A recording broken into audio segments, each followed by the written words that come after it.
thought I would try to get back into the swing of things for some simple Sunday sermons. Why not? For what it's worth.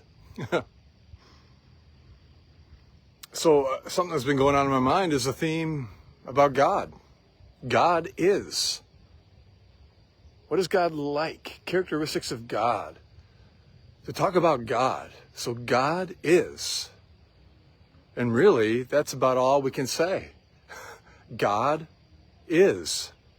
And then we're kind of silent because God is beyond description, right?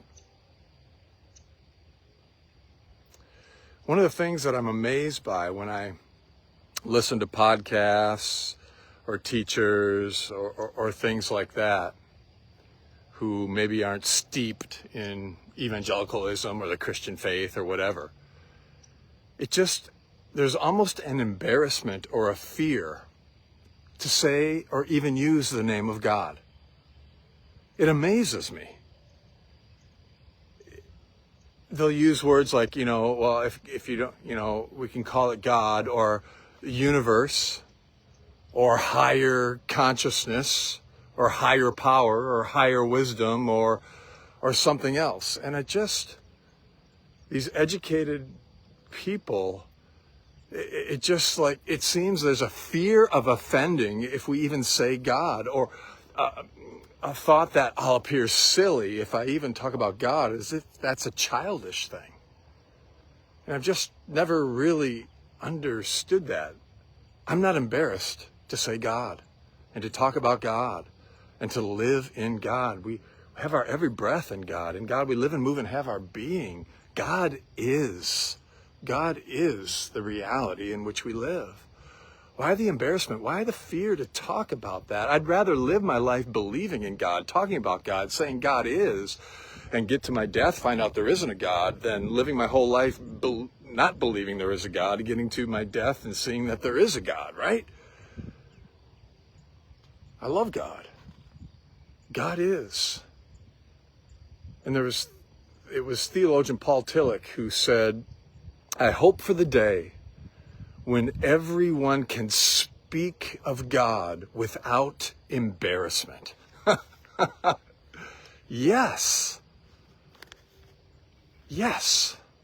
Embarrassment or fear.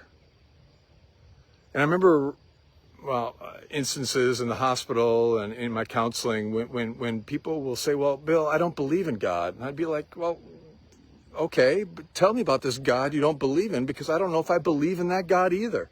An angry, vindictive, judgmental God who sends people to hell? Tell me more about this God you don't believe in, because that may not be the real true God, right? So maybe God calls us sometimes to unbelief for a little bit and doubt, so that faith can take on a new form in our life and we can go deeper and higher in this beautiful living in God is. And you know that scripture passage in Exodus 20, 2-5. It talks about graven images. Do not make for yourself graven images. And we think of handmade objects, maybe depictions of God. But I think what it has to do more with, maybe that, but even more is with rigid, fearful images of God that we hold in our minds. Right? There's an expression, God created us in his own image, and we return the favor. We make God into the human image. So God is as angry and disappointed and frustrated in us as we are as humans and people often.